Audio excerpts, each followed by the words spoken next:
Morning.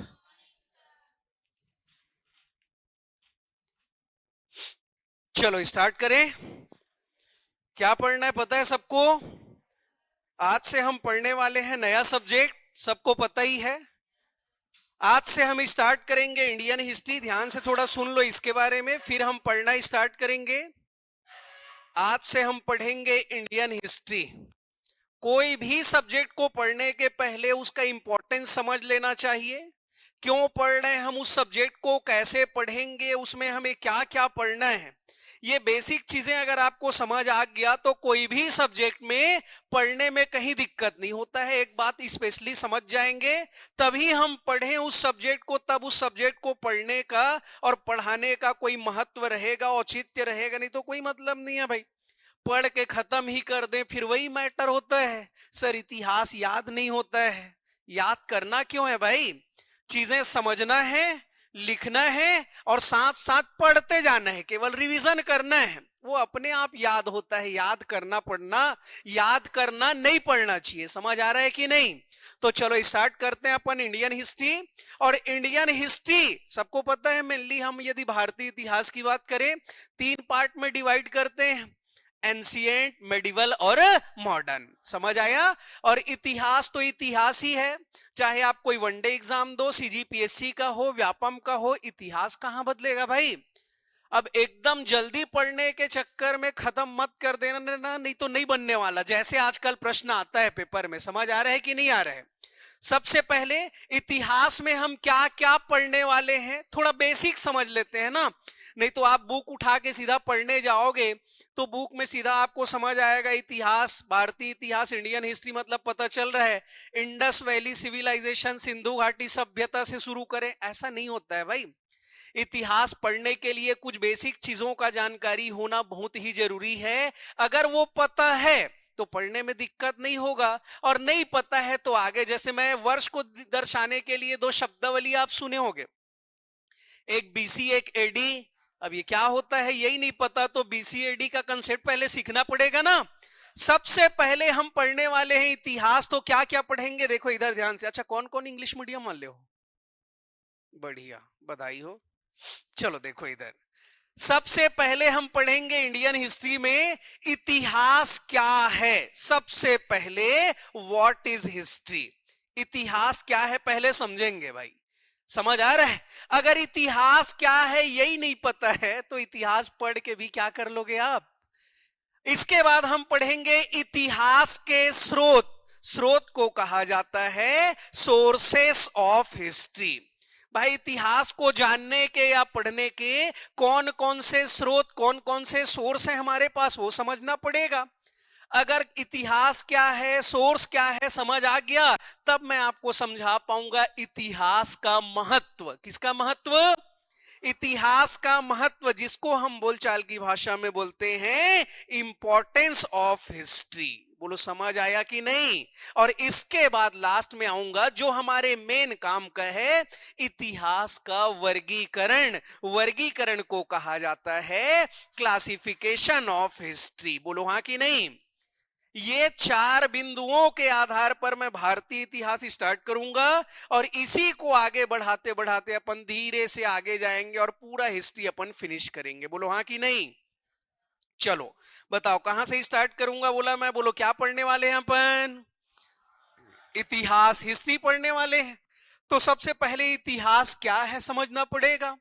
इतिहास क्या है समझ आ गया तो इतिहास पढ़ने के साधन, स्रोत, सोर्सेस क्या क्या है, इतिहास का महत्व क्या है, और उसके बाद इतिहास का वर्गीकरण, वहीं से अलग अलग पार्ट में क्लासिफाई करके अपन पढ़ना स्टार्ट करेंगे। समझ आया कि नहीं आया? पढ़ने का तरीका अपना ये होगा जैसे अपन हर सब्जेक्ट को पढ़ते हैं जैसे मैं पढ़ाता हूं, सबसे पहले कोई भी चीज अपन समझेंगे। समझाऊंगा तो केवल समझना है, लिखूंगा तो देखना है, बोलूंगा तो सुनना है। और अगले क्लास में जब आप आओगे, लाइव रहोगे, तो मैं बराबर पूछूंगा आप लोगों से, तब आप लोगों को बताना भी पड़ेगा। बोलो समझ आया कि नहीं आया? मतलब एक चीज पहले समझेंगे फिर लिखेंगे, घर में आप एक बार रिवीजन किए, अगले दिन आओगे तो मैं पूछूंगा, देखना सब चीज अपने आप याद हो गए रहेगा। बोलो हाँ कि नहीं? यही पढ़ने का सही तरीका है। दूसरा चीज, सब्जेक्ट नया है इंडियन हिस्ट्री, थोड़ा समय लगेगा, 2-3 दिन मतलब ग्रिप पकड़ने में। एकदम एकाएक दिक्कत होता है, क्योंकि इतिहास को लेकर हमारे अंदर एक मानसिकता, मेंटलिटी ये है, याद करना पड़ता है, याद होता नहीं है, ऐसा कुछ नहीं है। पढ़ने का तरीका सही होना चाहिए, याद सब होता है, समझ सब आता है। बोलो हाँ कि नहीं? इन बिंदुओं के आधार पर हम पढ़ेंगे। आप कोई एक अच्छा किताब रखिएगा, अलग अलग किताब है हिस्ट्री का मार्केट में, स्पेक्ट्रम का किताब है, महेश बड़वाल का है, कोचिंग का भी किताब मिला होगा शायद आप लोगों को, और नहीं तो भी कोई दिक्कत नहीं है। कोई भी एक किताब केवल घर से पढ़ के आने के लिए रखिएगा। बाकी मैं जितना पढ़ाऊंगा, जितना लिखाऊंगा, आपको पढ़ना वही है मेनली। बोलो समझ आया कि नहीं आया? अरे बोलो। तो चलो अपन स्टार्ट करते हैं। कहां से? भारतीय इतिहास। और भारतीय इतिहास में सबसे पहले मुझे बताइए, व्हाट इज हिस्ट्री? इतिहास क्या है, या इतिहास से आप क्या समझते हैं? बोलो, कुछ समझ आता है जी इतिहास का मतलब? बोलो इधर ध्यान से। मैं बार बार बोल रहा हूं ना, अगर मैं कुछ बोलूंगा या मैं कुछ समझाऊंगा, आपको केवल और केवल समझना है ना। और इसी चीज को मैं एक बार आगे लिखाऊंगा भी ना, उसके लिए आप निश्चिंत रहिए। सही है क्या? चलो बताओ, किसको बोलेंगे इतिहास? What do you mean by history? क्या होता है इतिहास? हाँ, बीता हुआ कल। बहुत याद आते हो तुम, ऐसा वाला है क्या? हाँ, क्या होगा बताओ? नहीं, बड़ा इंटरेस्टिंग है इतिहास, पता है। मतलब ऐसा नहीं है, एक्चुअली हमारे अंदर क्या है, वो याद करने वाला जो टेम्परामेंट है ना, उसको साइड करना पड़ेगा भाई। याद करना है नहीं करना है कहां बोला हूं मैं? समझ के पढ़ोगे वो याद अपने आप हो जाएगा। बोलो हाँ कि नहीं? हाँ। और मीडियम को लेकर के बहुत ज्यादा दिक्कत नहीं है भाई। मीडियम मतलब स्टार्टिंग में हो सकता है, स्टार्टिंग करें, आज अपन पढ़ रहे हैं, 1-2 दिन पढ़ेंगे, सिंधु घाटी सभ्यता जैसी फिनिश। मीडियम का कहीं दिक्कत नहीं होगा। मैं बाइलैंग्वेज पढ़ाऊंगा। बाइलैंग्वेज बोलने का मतलब है, बोलूंगा हिंदी इंग्लिश दोनों में, लिखने का काम मैक्सिमम चीजें इंग्लिश में करूंगा। समझ आया कि नहीं आया? बोल तो रहा हूं हिंदी में, लिख रहा हूं इंग्लिश में, यही बाइलैंग्वेज होता है एक्चुअली बोलने का मतलब। हाँ कि नहीं? लेकिन जब मैं लिखाऊंगा तो हिंदी में बोलूंगा, इंग्लिश वाले बोर्ड देख के अपने आप लिख लेंगे। समझ आया कि नहीं आया? चलो बताओ, किसको बोलेंगे इतिहास? एकदम आसान। इतिहास का मतलब होता है जो बीत चुका है, बीती हुई जो घटनाएं हैं, उनका अध्ययन ही इतिहास कहलाता है। समझना क्या बोला हूं मैं? जो बीत चुका है उसी को अतीत बोलते हैं। क्या बोलते हैं? अतीत। अरे भूतकाल जी, वही तो पास्ट टेंस कहलाता है। इसीलिए अतीत की घटनाओं का क्रमबद्ध अध्ययन वही कहलाता है इतिहास। ये नहीं अध्ययन तो करना है कुछ भी पढ़ दे रहे, क्रमबद्ध, सिस्टमैटिक या तो sequential study of past event is known as history. ध्यान देना क्या बोला हूं मैं? अतीत की घटनाओं का क्रमबद्ध अध्ययन। इंग्लिश में बात करूं तो सिस्टमैटिक बोलो या तो sequential study of past event. Study of past event is known as history. भाई जो घटना हो चुकी है, बीत चुकी है, उन्हीं घटनाओं का क्रमबद्ध अध्ययन क्या कहलाएगा? इतिहास कहलाता है। और ये अध्ययन किससे संबंधित होंगे? तब आप बताना, ये अध्ययन या तो सामाजिक अध्ययन से संबंधित होंगे, या तो आर्थिक अध्ययन, सामाजिक, आर्थिक, धार्मिक, या तो राजनैतिक अध्ययन, और समझना चाहो तो बोल सकते हो ये किसी संस्कृति के अध्ययन से संबंधित हो सकता है, जिसको बोलेंगे सांस्कृतिक अध्ययन। बार बार बोल रहा हूं ना, केवल सुनना, अभी लिखाऊंगा फिर वन बाय वन में। अतीत के घटनाओं का क्रमबद्ध अध्ययन ही इतिहास कहलाता है। यह अध्ययन सामाजिक, धार्मिक, आर्थिक, राजनैतिक या सांस्कृतिक अध्ययन से रिलेटेड हो सकता है। This studies deals with either social study, either economical study, social study, economical study, या तो आगे बढ़ेंगे तो सामाजिक, धार्मिक का मतलब होता है रिलीजियस। क्या होगा जी? रिलीजियस स्टडी से, या तो राजनैतिक मतलब पॉलिटिकल रिलेटेड हो सकता है, राजनीति से संबंधित, पॉलिटिकल, या तो संस्कृति का मतलब होता है कल्चरल से रिलेटेड हो सकता है। यही सब अध्ययन वास्तव में क्या कहलाएगा? इतिहास कहलाएगा। क्या कहलाएगा? बोलो एक बार मेरे साथ, बोलो। देखो लिखाऊंगा बाद में, जो बोल रहा हूं वो तो समझ आना चाहिए ना। बोलो, what do you mean by history? क्या होता है इतिहास? अतीत की घटनाओं का क्रमबद्ध अध्ययन। अतीत मतलब जो बीत चुका है। Sequential otherwise systematic study of past event is known as history. और यह अध्ययन सामाजिक, धार्मिक, आर्थिक, राजनैतिक या सांस्कृतिक अध्ययन से संबंधित हो सकता है। This studies deals with either social, religious, economical, political, otherwise cultural study. समझ आया? ये इतिहास है भाई। और यदि आप इतिहास पढ़ रहे हो तो मैं बोलूंगा एक और चीज इसमें आप रिमाइंड करना। पेपर में पूछा है कोई वनडे एग्जाम में, इतिहास के पिता किसे कहे जाते हैं? Father of history. ये आया हुआ प्रश्न है भाई। इतिहास के पिता किसे कहे जाते हैं? तब एक नाम याद रखना, इतिहास के पिता कहा जाता है हेरोडोटस। क्या नाम लिख रहा हूं देखो, एक मिनट। हेरोडोटस। अब बताओ भाई, नाम तो नाम है, हिंदी में लिखो इंग्लिश में लिखो वो तो सेम रहेगा ना, नाम कहां बदलेगा? तो बताओ इतिहास के पिता बोलो किसको बोलेंगे? एक इतिहासकार जिसका नाम है हेरोडोटस, यही है इतिहास का पिता, फादर ऑफ हिस्ट्री। यहां तक समझ आया? बताओ क्या क्या बता दिया? इतिहास क्या है बता दिया मैं, इतिहास के पिता बता दिया। अब हम पढ़ने जा रहे हैं इतिहास। क्या पढ़ने जा रहे हैं? इतिहास। तो सबसे पहले देख लेते हैं इतिहास पढ़ने के, इतिहास समझने के या इतिहास जानने के क्या क्या स्रोत होते हैं। स्रोत को बोलूं तो इंग्लिश में बोलेंगे सोर्सेस ऑफ हिस्ट्री। बोलो समझ आया कि नहीं? अरे हाँ कि नहीं?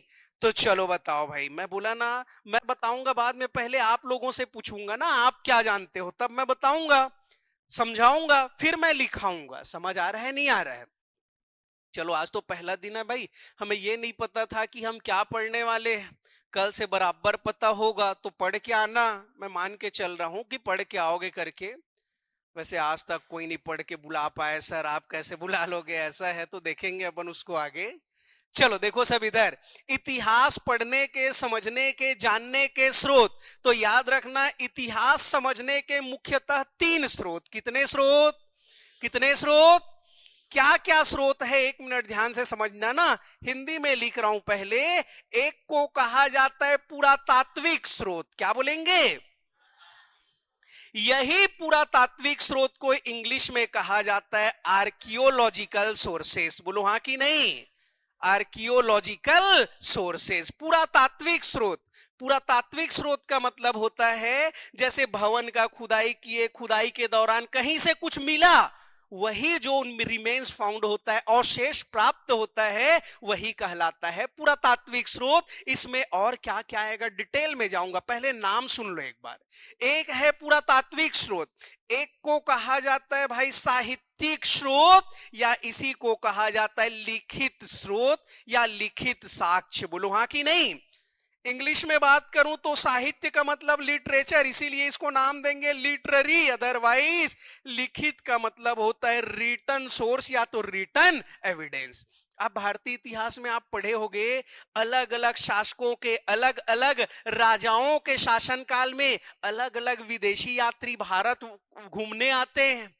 अरे हाँ कि नहीं? तो भारत में आएंगे, घूम के खा पी के नहीं चल देंगे, काम धाम कुछ होता नहीं है, कुछ ना कुछ लिखते हैं उन लोग। लिखते हैं बोलने का मतलब कुछ रचना करते हैं, और उनके रचनाओं में भी भारतीय इतिहास का वर्णन मिलता है। मतलब मैं बोलूं तो जो विदेशी यात्री हैं, ध्यान से समझना ना, विदेशी यात्रियों के भारत वर्णन से भी भारतीय इतिहास की क्रमबद्ध जानकारी प्राप्त होती है। Description of India by foreign travellers, ये भी हमारा मेन सोर्स है इंडियन हिस्ट्री को समझने का। बोलो समझ आया कि नहीं? तो बोलो बताओ, how many sources of to understand Indian history, या भारतीय इतिहास को समझने के जानने के कौन कौन से स्रोत हैं हमारे पास? बोलो। पहला पुरातात्विक स्रोत, दूसरा साहित्यिक स्रोत, और तीसरा विदेशी यात्रियों का भारत वर्णन। मैं क्या चाह रहा हूं पता है? अभी तक हम लिखे नहीं हैं, लेकिन नहीं लिखे भी केवल नाम समझ आ रहा है ना, देखना लिखने के बाद सब याद भी हो जाएगा, मेरी गारंटी है भाई। बस जो हम लिखेंगे कॉपी में घर जाके रिवीजन करने का प्रयास करना, बाकी अपने आप बनेगा। समझ आया कि नहीं? अब कितना स्रोत बताया? बोलो। इंडियन हिस्ट्री को समझने के 3 स्रोत। बोलो। सबसे पहले क्या? सबसे पहले मैं बोला पुरातात्विक स्रोत, और यही पुरातात्विक स्रोत क्या कहलाएगा? इंग्लिश में बोला था आर्कियोलॉजिकल सोर्स। बोलो हाँ कि नहीं? Archaeological source. अब बताओ, चलो ये पुरातात्विक स्रोत में क्या क्या आएगा? बोला मैं यही मेन है ना। अब देखो बाइफरगेट करूंगा बोला था ना, अब ये 1 बाय 1 समझना है हमें। देखो इधर पुरातात्विक स्रोत में क्या क्या आएगा, तब आप बताना। सबसे पहले आता है इसमें अभिलेख। क्या आएगा? नाम सुने हो अभिलेख? अलग अलग शासकों का अलग अलग अभिलेख कहीं ना कहीं से मिलता है। ये अभिलेख को इंग्लिश में इंस्क्रिप्शंस कहा जाता है या रिकॉर्ड कहा जाता है। अरे शिला में लिखा है, शिलालेख बन जाता है यही, हाँ कि नहीं? अभिलेख। इसी में आता है भवनों के निर्माण का अवशेष। भवनों के निर्माण का अवशेष, remains found to the construction of building कहा जाता है। देखो ना इधर ध्यान से, मैं अभी तक इतिहास पढ़ाना चालू नहीं किया हूं भाई। पढ़ना कैसे है और पढ़ने के लिए हमें किन किन बातों का ज्ञान होना चाहिए, क्या क्या चीजें समझ आना चाहिए, तब पढ़ पाएंगे, ये बता रहा हूं मैं आपको। बोलो हाँ कि नहीं?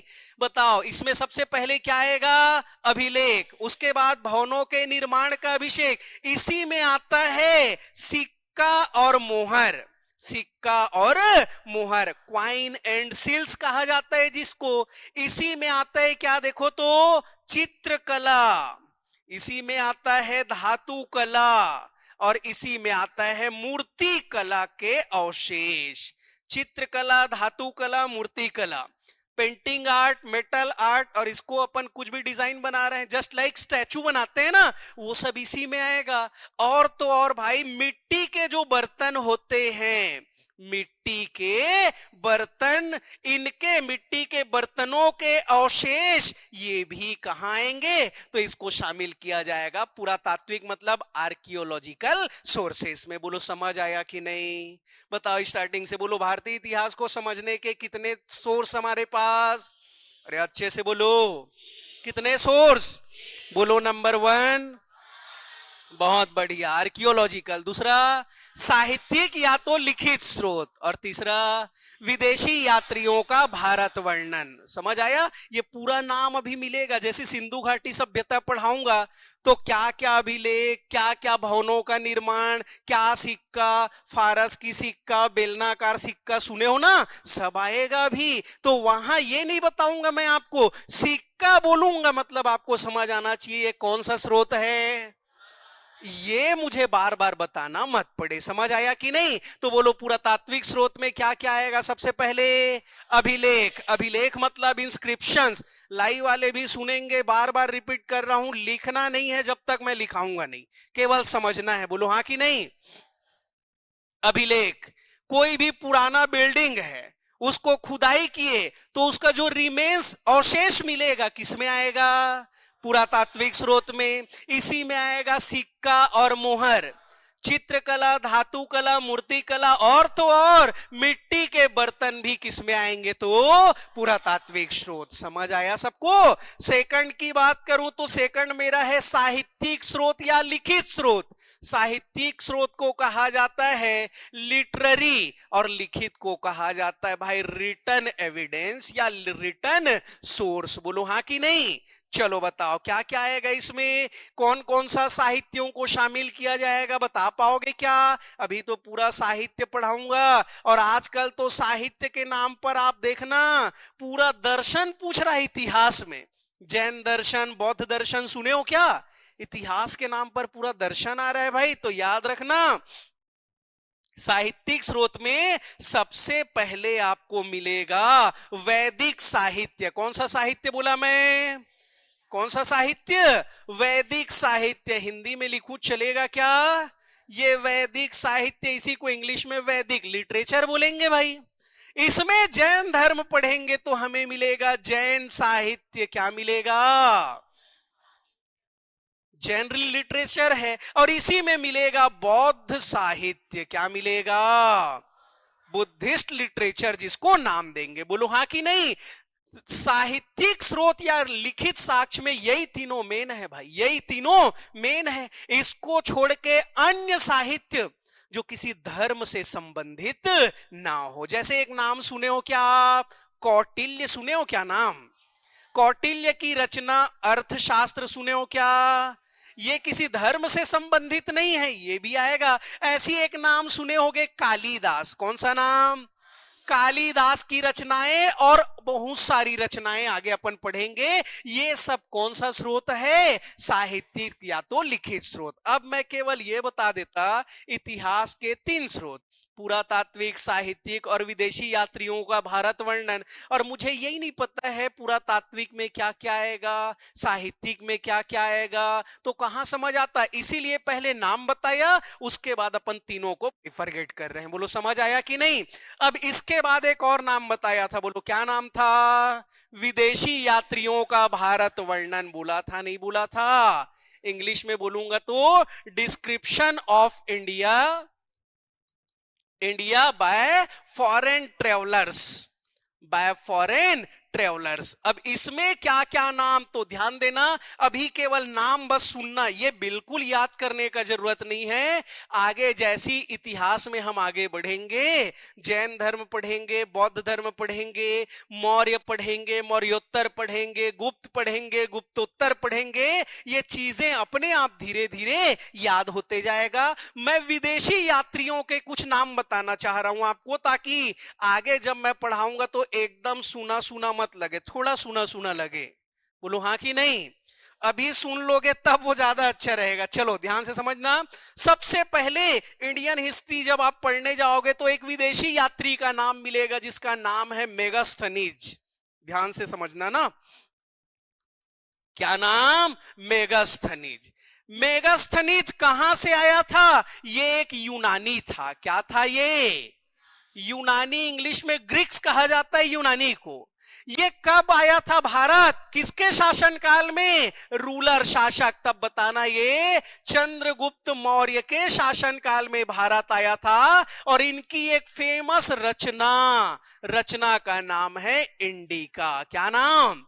यही इंडिका नामक रचना में भारतीय इतिहास का जानकारी मिलता है। अब एक बात बताओ, मैं रिलेट करना चाह रहा हूं ना। हेडिंग क्या था मेरा? विदेशी यात्रियों का भारत वर्णन। बोलो यात्री का नाम? मेगास्थनीज। कहां से आया था? यूनान से। ग्रीक्स था ये। किसके शासनकाल में आया? चंद्रगुप्त मौर्य के। और इसकी रचना का नाम इंडिका। अब बताओ, इंडिका पढ़ेंगे तो ये क्या है भाई? विदेशी यात्री का भारत वर्णन है, उससे भी भारतीय इतिहास का जानकारी प्राप्त होता है। इसके बाद एक आपको मिलेगा चीनी यात्री जिसका नाम फाहयान। क्या नाम? फाहयान एक चीनी यात्री था। चीनी मतलब शक्कर खा के आया था वाला नहीं है ना, चीनी यात्री था। ये कब आया भारत? तब बताना, ये चंद्रगुप्त द्वितीय, या इसी को चंद्रगुप्त विक्रमादित्य कहा जाता है। क्या कहा जाता है? चंद्रगुप्त द्वितीय या चंद्रगुप्त विक्रमादित्य के शासनकाल में भारत आया था। और इनकी एक फेमस रचना जिसका नाम है फोकवो की, रचना का नाम है ना फोकवो की। एकदम आसान नाम, फाहयान, फा से फोकवो की। बस समझना, अभी लिखाऊंगा, बार बार रिपीट कर रहा हूं मैं। अगला एक मोस्ट इंपॉर्टेंट नाम आप सुने हो क्या? वेनसांग। अरे बोलो। वेनसांग भी एक चीनी यात्री था जो कब आया भारत? तो वर्धन वंश के फेमस शासक जिसका नाम हर्षवर्धन के शासनकाल में भारत आया।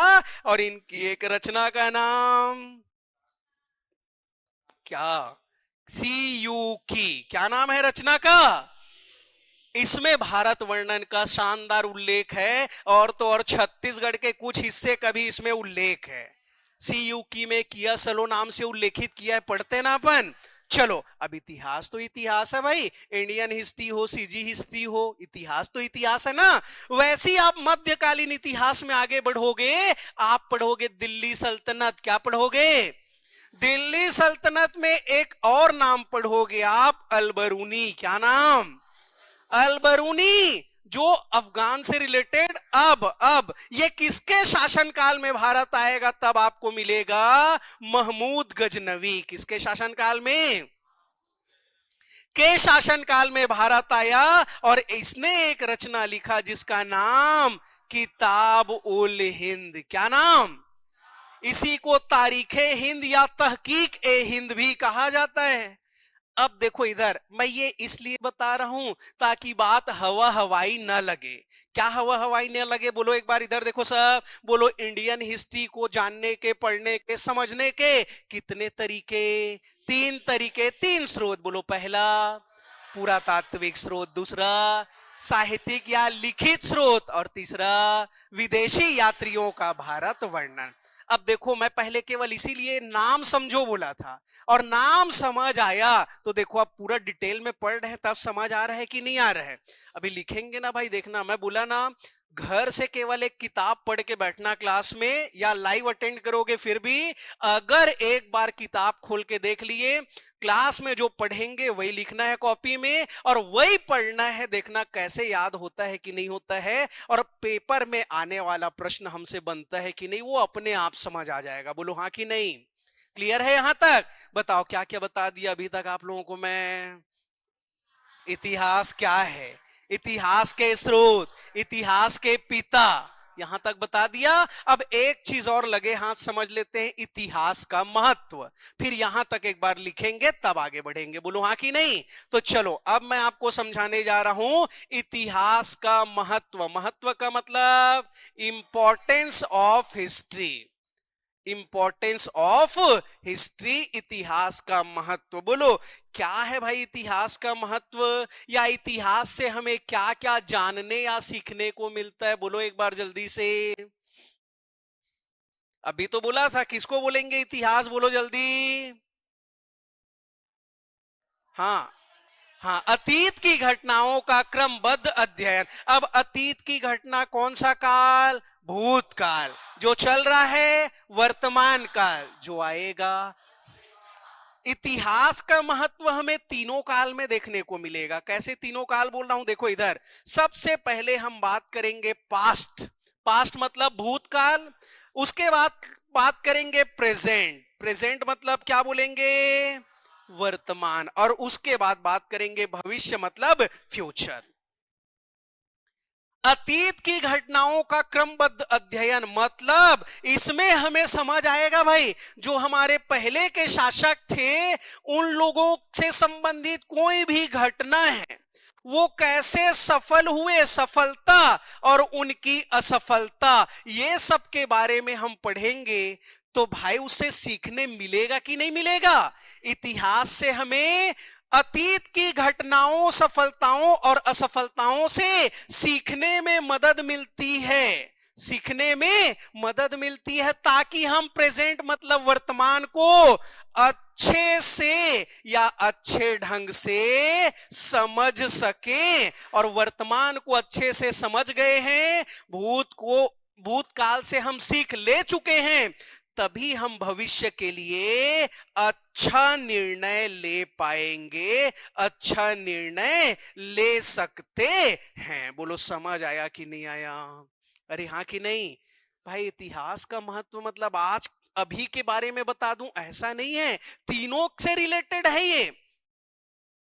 जो अतीत में सफलताएं असफलताएं घटनाएं हैं उससे सीखना है, और सीख गए तो वर्तमान को अच्छे से आप समझ पाओगे, और अतीत से सीख गए, वर्तमान को समझ गए, तभी आप एक्सीलेंट डिसीजन ले पाओगे, फ्यूचर के लिए उचित निर्णय ले पाओगे। बोलो समझ आया कि नहीं? ये इतिहास का महत्व है। अब इसके बाद देखेंगे इतिहास का वर्गीकरण। अब एक्चुअली इतिहास का वर्गीकरण, क्लासिफिकेशन ऑफ जो हिस्ट्री है, वो अलग अलग आधारों पर क्लासिफाई किया जाता है भाई। जैसे आप 3 क्लासिफिकेशन तो ऐसे जान रहे हो, एंशिएंट, मेडिवल, मॉडर्न, प्राचीन, मध्य, आधुनिक, वो काम चलो वाला। अब यहां हम इतिहास को कैसे पढ़ने जा रहे हैं, तो स्रोत अलग अलग स्रोत है। तो सबसे पहले हम देखेंगे जो पुरातात्विक स्रोत है इतिहास का, ऐतिहासिक पुरातात्विक स्रोत के आधार पर इतिहास को हम कैसे क्लासिफाई करेंगे। Classification of Indian history on the basis of historical archaeology. तो 3 पार्ट में बांटेंगे। नाम सुने होंगे, प्रागैतिहासिक, आद्य ऐतिहासिक, ऐतिहासिक। इंग्लिश में pre historic, proto historic, historic बोलते हैं ना। अब यहीं से नया कंसेप्ट एकदम नया चालू होगा। आगे बढ़ता हूं, बताऊंगा। यहां तक समझ आया कि नहीं? स्टार्टिंग से बताओ एक बार, तब मैं लिखाऊंगा। लाइव वालों को भी बोलना है सबको, कहीं भी कुछ दिक्कत होगा कमेंट करना है। कमेंट करो तो सब जने। यहां तक क्लियर है कि नहीं? जल्दी बताओ। चलो बोलो, क्या क्या बताया? सबसे पहले इतिहास क्या है समझ आ गया? इतिहास के स्रोत समझ आया कि नहीं? अभी मैं क्या बताया? इतिहास का महत्व। बोलो एक बार, मैं लिखाऊंगा फिर बोलो। What do you mean by history? क्रमबद्ध अध्ययन। बहुत बढ़िया। Systematic otherwise sequential study of past event is known as history. ये अध्ययन किससे किससे संबंधित हो सकते हैं? सबसे पहले सामाजिक, धार्मिक, आर्थिक, राजनीतिक, सांस्कृतिक अध्ययन से संबंधित हो सकते हैं। बोलो इतिहास के पिता हेरोडोटस। नाम याद रहेगा ना? एक बार हेरोडोटस का फोटो दिखा देते सर, ऐसा तो नहीं है ना? हाँ, बढ़ू आगे, क्या करोगे उसका फोटो देख के और दिखा देते बोलते हो? भाई नाम काम का है नहीं, यही ना थोड़ा दिक्कत है भाई। जिज्ञासा ऐसे चीज में नहीं पाल लेना है जिसका कोई मतलब ही नहीं है।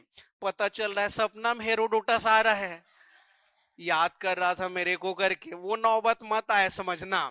बोलो इतिहास के स्रोत, बोलो कितने स्रोत बताया मैं? बोलो नंबर 1 पुरातात्विक आर्कियोलॉजी, नंबर 2 साहित्यिक या तो लिखित स्रोत, और नंबर 3 विदेशी यात्रियों का भारत वर्णन। और तीनों को बहुत डिटेल में मैं समझाया हूं, अब तो लिखाऊंगा भी। एक बार बोल के बताओ चलो, पुरातात्विक स्रोत में क्या क्या आएगा? बहुत बढ़िया, सबसे इंपॉर्टेंट अभिलेख है। क्या है? और अभिलेख आगे पढ़ाऊंगा। अभिलेख में भी सबसे ज्यादा इंपॉर्टेंट मौर्य सम्राट अशोक, चंद्रगुप्त मौर्य, चंद्रगुप्त द्वितीय, विक्रमादित्य भी नाम लिखा था। रुद्र दमन जो एक शासक था, उसका भी अभिलेख अपन पढ़ेंगे आगे आने वाले समय में, जब मैं कुषाण वंश, मौर्य वंश के बाद पढ़ाऊंगा। समझ आया? और इसके बाद हम देखें विदेशी यात्रियों का भारत वर्णन। देखे क्या? इसके पहले साहित्यिक स्रोत बताया था। साहित्यिक स्रोत में क्या क्या आएगा? वैदिक साहित्य, जैन साहित्य, बौद्ध साहित्य, अन्य साहित्य भी आएगा जो किसी धर्म से रिलेटेड ना हो। कौटिल्य का अर्थशास्त्र, कालिदास की रचनाएं और बहुत सारी रचनाएं अभी तो बताया मैं। मेगास्थनीज की इंडिका भी आ सकता है उसमें, हाँ कि नहीं? इसके बाद आगे मैं बताया, तब मैं क्या बोला था? विदेशी यात्रियों का भारत वर्णन। बोलो पहला नाम मेगास्थनीज, कहां से आया था? यूनानी था, ग्रीक ना इंग्लिश में। समझ आया? हाँ। ये किसके शासनकाल में भारत आया? चंद्रगुप्त मौर्य। रचना का नाम इंडिका। अब आप सोच लो, अभी तक हम लिखे नहीं है, इतना तो समझ आ रहा है ना? एक बार लिखेंगे, घर जाके पढ़ना। कल मैं क्लास में आऊंगा तो पहले खड़ा करके पूछूंगा, एक एक को बता दिया हूं, तभी आगे बढ़ूंगा। मेरा उद्देश्य पढ़ा के खत्म कर देना नहीं है भाई, पढ़ रहे तो अच्छे से पढ़ें। बोलो हाँ कि नहीं? इसके बाद एक और चीनी यात्री भारत आया, नाम फाहियान। फाहियान चीनी यात्री था, किसके शासनकाल में? चंद्रगुप्त द्वितीय या विक्रमादित्य के शासनकाल में। रचना फोक वो की। वेन सांग एक और चीनी यात्री जो किसके शासनकाल में आया? हर्षवर्धन। रचना का नाम सी यू की। क्या नाम? और लास्ट में अलबरूनी जो महमूद गजनवी के शासनकाल में भारत आया था, इसकी रचना किताब उल हिंद। समझ आया? इतिहास का महत्व वर्तमान, भूत, भविष्य किस में बताओगे? तीनों में बताएंगे। भूतकाल से सीखना है, वर्तमान काल को समझना है, और भविष्य को बेहतर बनाना है। उसके लिए हमें जरूरी है इतिहास का ज्ञान होना। बोलो समझ आया कि नहीं? पक्का? लिखना स्टार्ट करो, यहां तक लिखो, फिर आगे पढ़ाऊंगा मैं।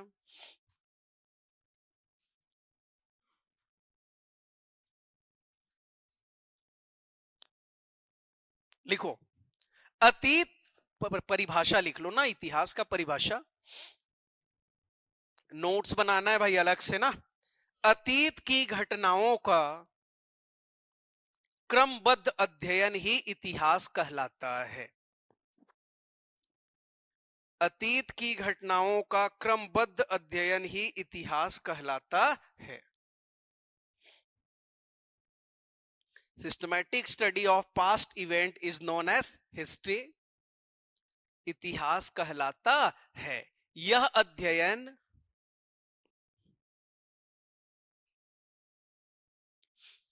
अध्ययन सामाजिक, धार्मिक, यह अध्ययन सामाजिक, धार्मिक, आर्थिक,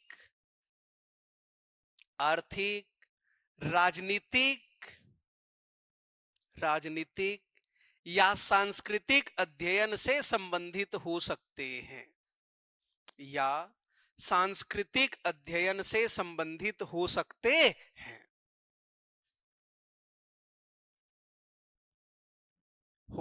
हैं, क्लियर? इंग्लिश में बता दिया था, पूरा लिख भी दिया था। समझ आया कि नहीं आया? एकदम। क्या है इतिहास, इतना ज्ञान होना जरूरी है। पढ़ूं आगे? लिखे कि नहीं? हेडिंग डालो, इतिहास के स्रोत। इतिहास के स्रोत, सोर्सेस ऑफ हिस्ट्री। इतिहास के स्रोत लिखो तो। इतिहास को समझने के मुख्यतः 3 स्रोत होते हैं। इतिहास को समझने के मुख्यतः 3 स्रोत होते हैं। 3 स्रोत होते हैं। चलो अब केवल नाम नहीं लिखेंगे, इसको डिटेल में भी करेंगे अपन, हाँ कि नहीं? इसको बाद में लिखेंगे। 3 स्रोत होते हैं, ये केवल नाम नहीं लिखना है, ये तीनों को डिटेल करना है। लिखो नंबर 1, पुरातात्विक स्रोत। पुरातात्विक स्रोत, आर्कियोलॉजिकल सोर्सेस, पुरातात्विक स्रोत। अब केवल पुरातात्विक लिख के खत्म नहीं कर देना, इसमें क्या क्या आएगा लाइन से बताओ तो। लिखो, इसके अंतर्गत अभिलेख, इसके अंतर्गत अभिलेख, भवनों के निर्माण का अवशेष, remains found to the construction of buildings, भवनों के निर्माण का अभिषेक, सिक्के तथा मोहरों का प्रमाण, सिक्के तथा मोहरों का प्रमाण, चित्रकला, धातुकला तथा मूर्तिकला, चित्रकला, धातुकला तथा मूर्तिकला, मूर्तिकला और मिट्टी के बर्तनों, और मिट्टी के बर्तनों आदि से जानकारी प्राप्त होती है। आदि से जानकारी प्राप्त होती है, प्राप्त होती है। लिख पाए कि नहीं? पक्का बढ़ूं आगे? एक चीज और बताओ तब आगे बढ़ूंगा। देखो इधर, इसमें ठीक है आर्कियोलॉजिकल सोर्स में ये सब आएगा, सबसे इंपॉर्टेंट क्या है बोला था? अगले लाइन से लिखो, अगले लाइन से लिखो, पुरातात्विक स्रोत में, पुरातात्विक स्रोत में अभिलेख, पुरातात्विक स्रोत में अभिलेख सर्वाधिक महत्वपूर्ण माना जाता है, सर्वाधिक महत्वपूर्ण माना जाता है।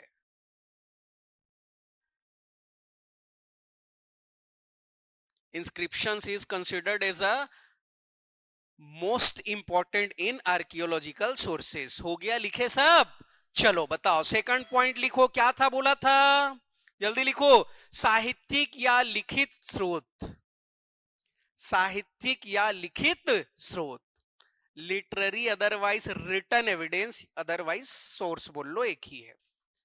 लिखित या साहित्यिक स्रोत लिखो तो, इसके अंतर्गत, इसके अंतर्गत वैदिक साहित्य, इसके अंतर्गत वैदिक साहित्य, जैन साहित्य, बौद्ध साहित्य, वैदिक साहित्य, जैन साहित्य, बौद्ध साहित्य तथा तथा अन्य साहित्य, अन्य साहित्य जो किसी धर्म विशेष से संबंधित ना हो। अन्य साहित्य जो किसी धर्म विशेष से संबंधित ना हो, जैसे जैसे कौटिल्य का अर्थशास्त्र, कौटिल्य का अर्थशास्त्र, कालिदास की रचनाएं, कालिदास की रचनाएं व अन्य लेखकों की रचनाएं, कालिदास की रचनाएं व अन्य लेखकों की रचनाएं, अन्य लेखकों की रचनाएं। हो गया भाई? अरे लिखे कि नहीं? समझ आ रहा है क्या लिख रहे हैं अपन? बार बार बोल रहा हूं मैं आपको अभी भाई तैयार करा रहा हूं हिस्ट्री कैसे पढ़ना है उसके लिए, तब हम पढ़ना स्टार्ट करेंगे। समझ आया? कौन कौन सा स्रोत लिख लिए? पुरातात्विक, साहित्यिक। लिखो नंबर 3, विदेशी यात्रियों का भारत वर्णन, विदेशी यात्रियों का भारत वर्णन, description of India by foreign travellers, विदेशी यात्रियों का भारत वर्णन।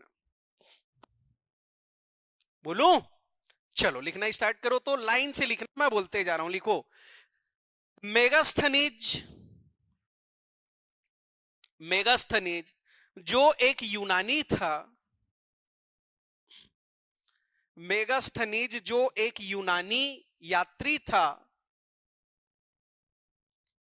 यह चंद्रगुप्त मौर्य के शासनकाल में भारत आया था, यह चंद्रगुप्त मौर्य के शासनकाल में भारत आया था, जिसका उल्लेख इनकी रचना इंडिका में मिलती है, इनकी रचना इंडिका में मिलती है। सब तो लिखा है बोर्ड में, बस उसको मैं वर्ड में अलग से अरेंज कर रहा हूं। बोलो हाँ कि नहीं? नहीं समझ आ रहा है क्या? क्या नहीं समझ आएगा? सब समझ चुके हैं, केवल लिख रहे हैं अपन। लाइव वाले बताओ क्लियर है सबको? चलो अगले लाइन से लिखना। फाहयान, ज्यादा स्पीड हो जा रहा है क्या? लिख पा रहे हो सब? लिखो फाहयान एक चीनी यात्री था, फाहयान एक चीनी यात्री था जो चंद्रगुप्त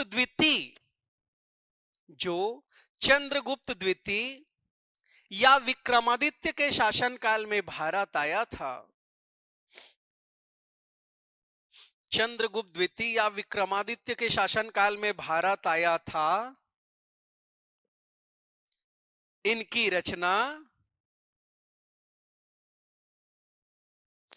रचना फोकवो की, ध्यान से लिखना ना, फोकवो की में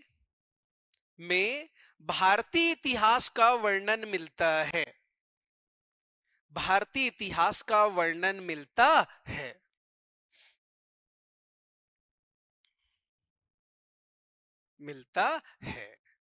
क्लियर? नेक्स्ट लाइन से लिखो। हर्षवर्धन के शासनकाल में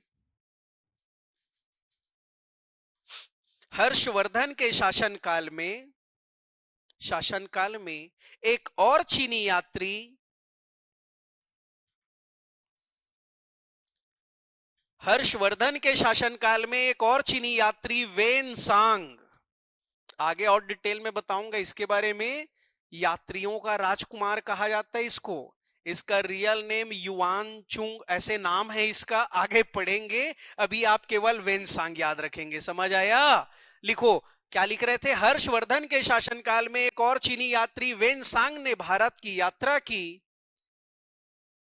यात्रा की और सी यू की नामक किताब की रचना की। सी यू की नामक किताब की रचना की।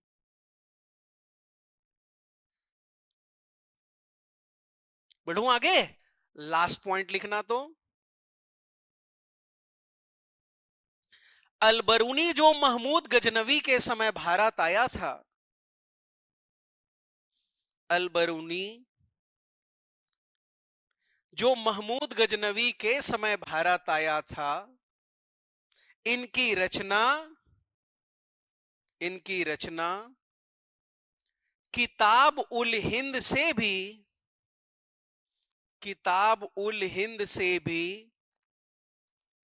भारतीय इतिहास की जानकारी प्राप्त होती है।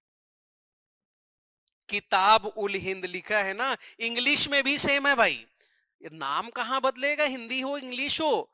किताब उल हिंद से भी भारतीय इतिहास की जानकारी मिलती है। सेम। हाँ हाँ हाँ। अब दूसरा चीज समझना ना, दूसरा चीज, इसको हिंदी में भी लिख ले तो समझना ही तो है। नहीं समझ आया क्या बोला हूं? नाम नाम होगा भाई, नाम में कोई चेंज नहीं होगा, ठीक है ना। जो चेंज होगा, देखो इधर इंग्लिश में हिस्ट्री में सबसे ज्यादा दिक्कत होगा, आगे जो टॉपिक पढ़ाऊंगा सिंधु घाटी सभ्यता, कहां से क्या मिला खुदाई के दौरान, वो नाम थोड़ा परेशान करेगा, बाकी कहीं कोई दिक्कत नहीं होगा। समझ आया? चलो बताओ क्या क्या बता दिया, इंडियन हिस्ट्री, उसका स्रोत सोर्स बता दिया। लिखो तो अगले लाइन से, इतिहास के पिता, इतिहास के पिता, फादर ऑफ हिस्ट्री, इतिहास के पिता, क्या नाम? लिखो हेरोडोटस, इतिहास के पिता हेरोडोटस। लिखे सब? बोलो। वो तो नाम मैं लिखा दिया था, हेडिंग डालो, इतिहास का महत्व, मोस्ट इंपॉर्टेंट, इतिहास का महत्व, इंपॉर्टेंस ऑफ हिस्ट्री, इतिहास का महत्व। लिखो तो, इतिहास की सहायता से, इतिहास की सहायता से हमें अतीत की घटनाओं, इतिहास की सहायता से हमें अतीत की घटनाओं, सफलताओं तथा असफलताओं से सीखने में मदद मिलती है। सफलताओं तथा असफलताओं से सीखने में मदद मिलती है,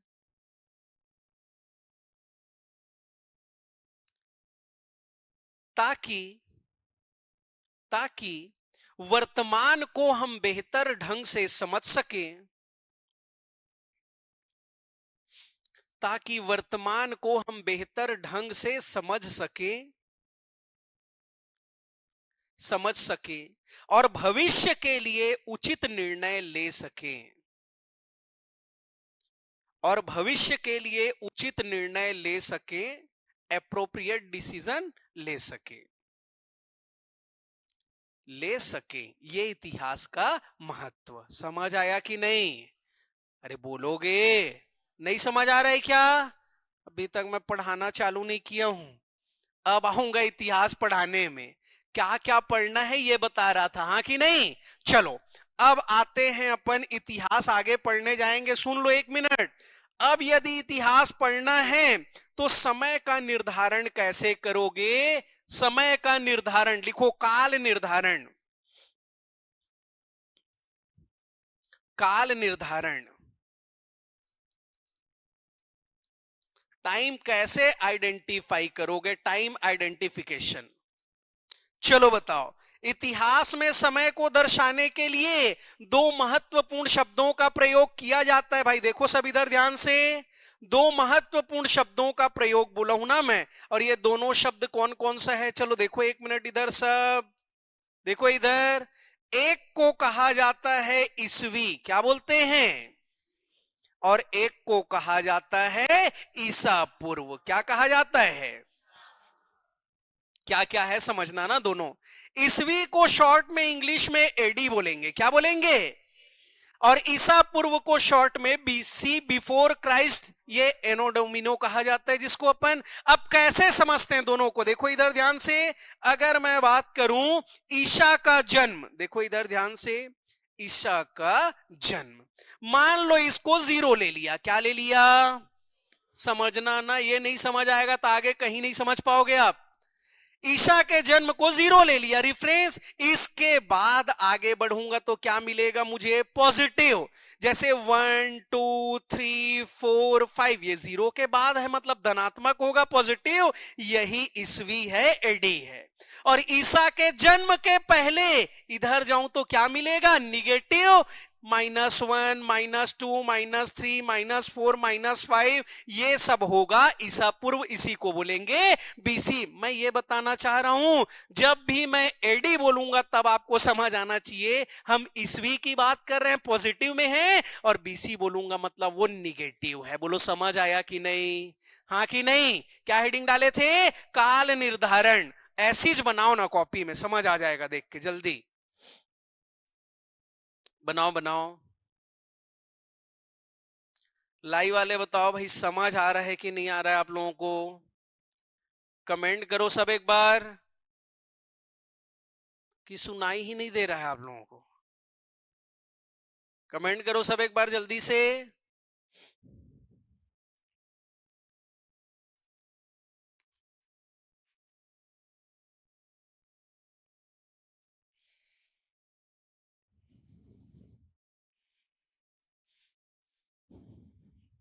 ये बहुत इंपॉर्टेंट है ना, भले ऐसे देखने में आसान लग रहा है, नहीं पता होगा ना आगे फंस जाएंगे अपन भाई।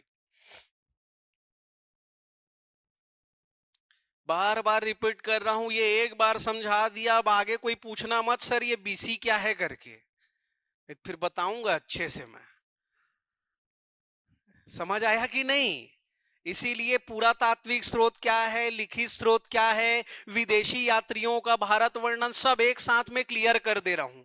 ये बार बार रिपीट होगा, आगे देख लेना आप। समझ आया कि नहीं, पक्का बढ़ूं आगे। आप पढ़ेंगे इतिहास का वर्गीकरण, एडी एनो डोमिनो बोलते हैं जिसको अपन। हेडिंग डालो, इतिहास का वर्गीकरण, इतिहास का वर्गीकरण।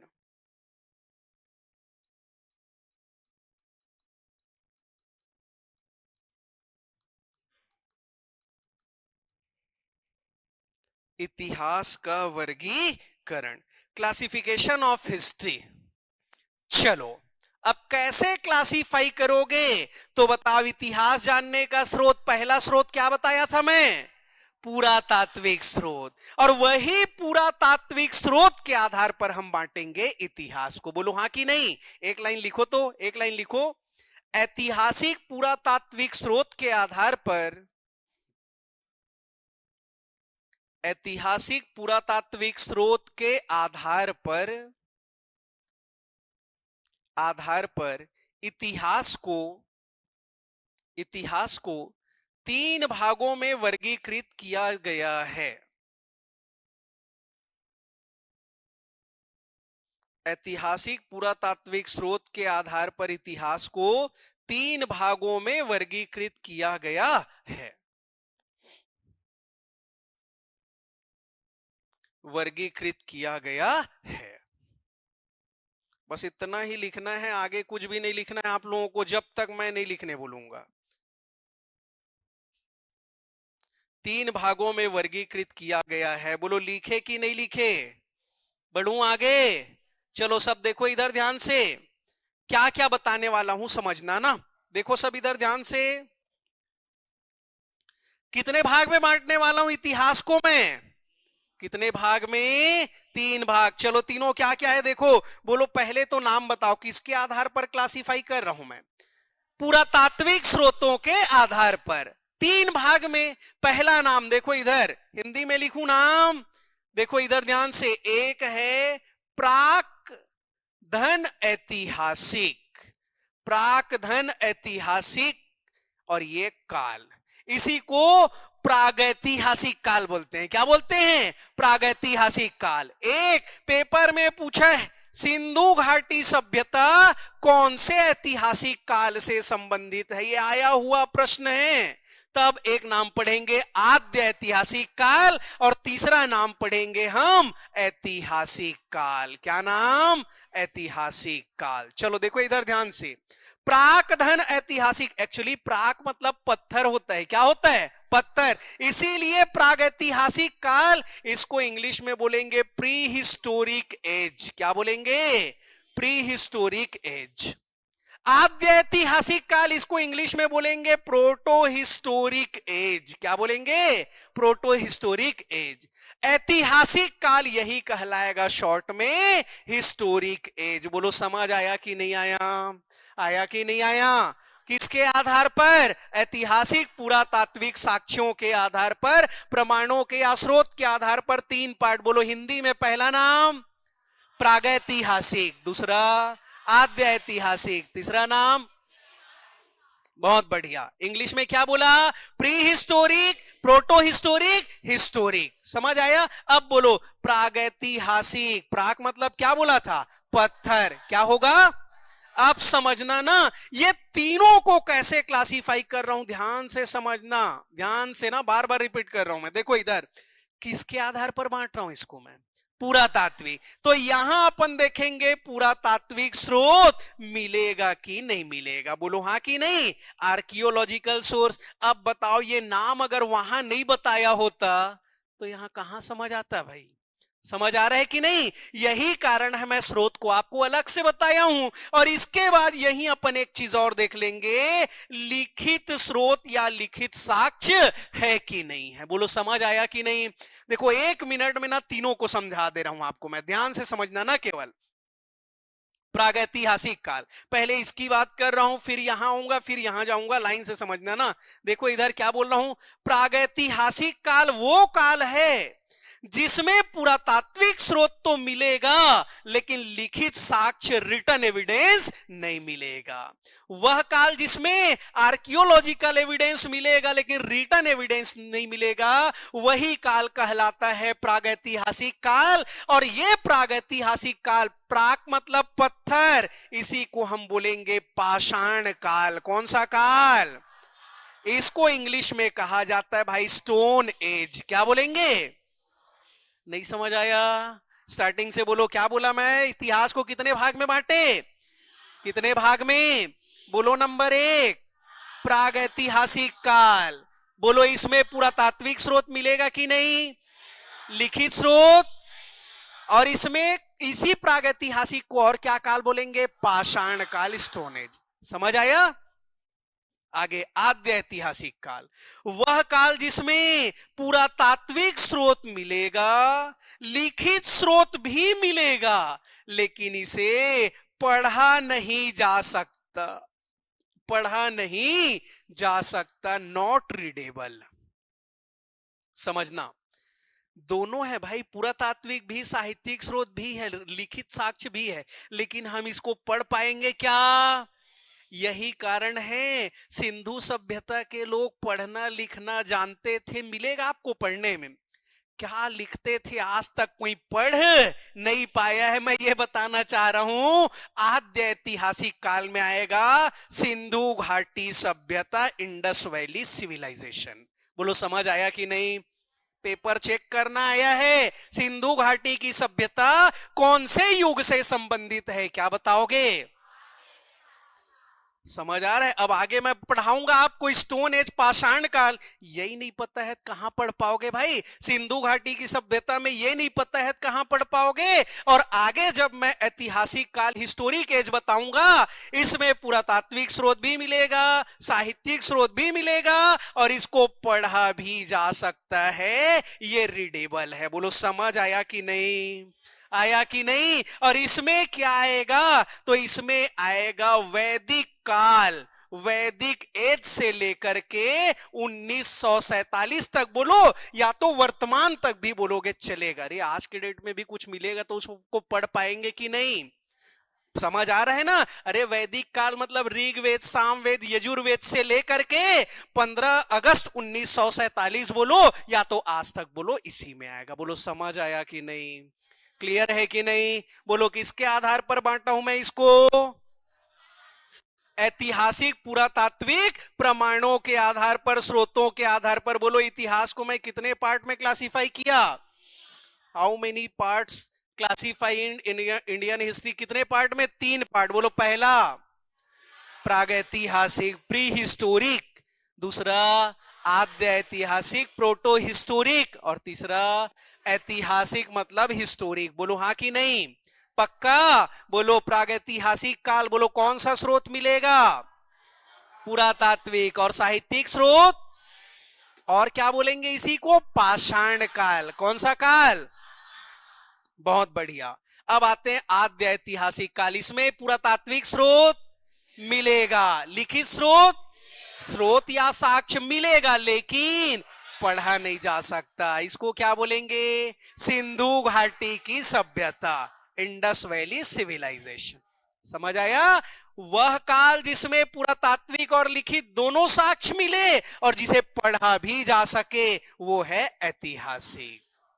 वैदिक काल से वर्तमान तक 1947 तक। बोलो समझ आया कि नहीं?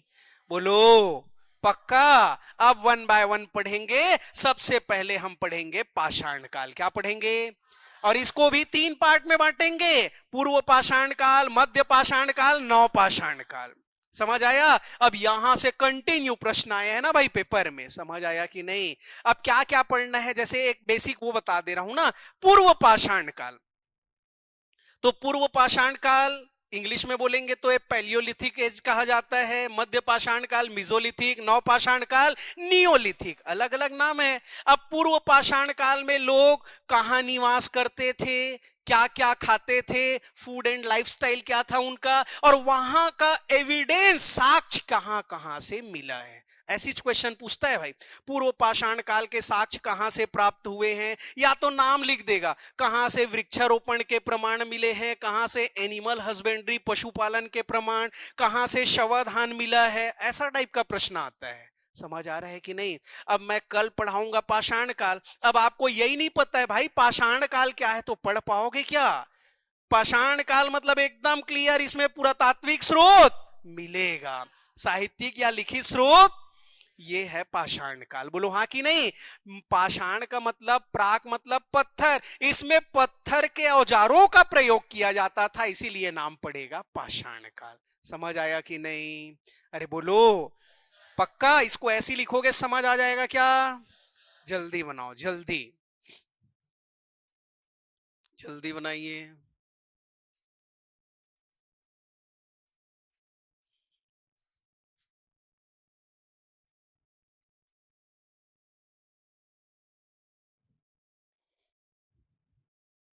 हो गया? लिखे सब? पक्का? तो बताओ, इधर देखो, अगले क्लास में क्या पढ़ेंगे अपन? Stone age. पढ़ के आना एक बार, एकदम बेसिक पढ़ के आना। देखो इधर मैं बेसिक बता दे रहा हूं, क्या पढ़ के आना है आपको। जैसे मैं पढ़ाऊंगा स्टोन एज, पाषाण काल, तो स्टोन एज में आपको मैं बताऊंगा, इसको 3 पार्ट में क्लासिफाई करेंगे। कितने पार्ट में? एक पूर्व पाषाण काल, एक मध्य पाषाण काल और एक नव पाषाण काल। बोलो हाँ कि नहीं? ये देखो नाम लिख दे रहा हूं मैं, सब में ध्यान से समझ लो ना 1 मिनट, ताकि कल पढ़ाऊंगा तो कहीं भी दिक्कत ना हो। देखो इधर ध्यान से। सबसे पहले पूर्व पाषाण काल, ये पैलियोलिथिक, क्या नाम? ऐसी अगर आगे पढ़ेंगे मध्य पाषाण काल, ये मिजोलिथिक एज कहलाता है। और ये नव पाषाण काल को बोलेंगे नियोलिथिक एज। बोलो हाँ कि नहीं? क्या क्या पढ़ेंगे तीनों में? सबसे पहले कहां निवास करते थे, रेसिडेंस क्या था, रेसिडेंशियल, क्या खाते थे, फूड्स क्या था, वेजिटेरियन, अदरवाइज वेजिटेरियन, और वेजिटेरियन में क्या क्या आएगा, मांसाहार, शाकाहार में भाई वो देखेंगे। यहां का साक्ष्य, साक्ष्य मतलब एविडेंस, कहां कहां से मिला है। पेपर उठा के देखना, बार बार पूछता है पेपर में। मेहरगढ़ के बारे में कई बार आया है, प्रीलिम्स का पेपर उठा के देख लेना, समझ आ रहा है कि नहीं, वो यहीं से समझ आएगा। कल आधा घंटा लगेगा ज्यादा से ज्यादा, ये खत्म करेंगे। अब बताओ, इधर देखो ना, जैसे मैं बताऊंगा, पूर्व पाषाण काल के साक्ष्य सबसे पहले मिलेगा हमें कहां से, पाकिस्तान के सोहन नदी घाटी से। तो भाई आपको पढ़ना है जगह का नाम और वहां से वो लोकेशन का नाम। जैसे पाकिस्तान के सोहन नदी घाटी, छत्तीसगढ़ में आएंगे तो उत्तर प्रदेश में हमें मिलता है क्या, बेलन नदी घाटी। छत्तीसगढ़ के नर्मदा महानदी घाटी में, एमपी के नर्मदा नदी घाटी में, और लास्ट में कर्नाटक के कृष्णा नदी घाटी। ऐसे तो एक साइड अपन क्या स्टेट का या जगह का नाम पढ़ेंगे, और वहां का कौन सा नदी घाटी क्षेत्र है जो हमारे काम का है, लाइन से पढ़ते जाएंगे। बोलो हाँ कि नहीं। ये इस पॉइंट्स के आधार पर कल एक बार पढ़ के आओ, तभी मैं आगे बढ़ूंगा। बोलो हाँ कि नहीं। चलो बताओ क्या क्या पढ़ाया हूं, बोलो आज के क्लास में, स्टार्टिंग से बताओ। सबसे पहले इतिहास क्या है, इतिहास के स्रोत, इतिहास के पिता, इतिहास का महत्व, इतिहास का वर्गीकरण। आपको देख लो, पहला पेज में जब मैं क्या पढ़ाऊंगा बोला था, तो उसमें यही सब चीज बोला था। देख लो, ये सब आज पढ़े कि नहीं पढ़े अपन। देखो सब इधर ध्यान से। सबसे पहले इतिहास क्या है, इतिहास के स्रोत क्या क्या है, महत्व क्या है, क्लासिफिकेशन पढ़ लिए सब। बोलो क्या क्या स्रोत बताया इतिहास जानने के, पुरातात्विक स्रोत, दूसरा साहित्यिक स्रोत, तीसरा विदेशी यात्रियों का भारत वर्णन। क्लियर है सबको, पक्का। अच्छा, पुरातात्विक में पहला क्या था, सबसे इंपॉर्टेंट है अभिलेख। आगे लिखित या साहित्यिक स्रोत में वैदिक साहित्य, जैन साहित्य, बौद्ध साहित्य, और भी साहित्य हो सकते हैं जो किसी धर्म से संबंधित ना हो। बोलो समझ आया कि नहीं, क्लियर है कि नहीं। पढ़ूं आगे। हाँ, अब कितने भाग में बांटे अपन इतिहास को, पहला प्रागैतिहासिक, दूसरा आद्य ऐतिहासिक, तीसरा। पहला दिन इतिहास पढ़ना चालू किए हैं, हड़बड़ा दौड़ा दूंगा मैं ना तो गिर जाओगे। दौड़ना नहीं है, भागना नहीं है, चलना है, बस चलते रहना है धीरे धीरे ना। एक बार ऐसे पढ़ लें कि आगे और दिक्कत ना हो। बोलो हाँ कि नहीं। कल पढ़ के आओ, तब आगे पढ़ाऊंगा। कॉपी बनाना है, बार बार रिपीट कर रहा हूं, और नहीं बोलूंगा, हाँ कि नहीं। चलो कल पढ़ के आओ, फिर देखते हैं अपन आगे।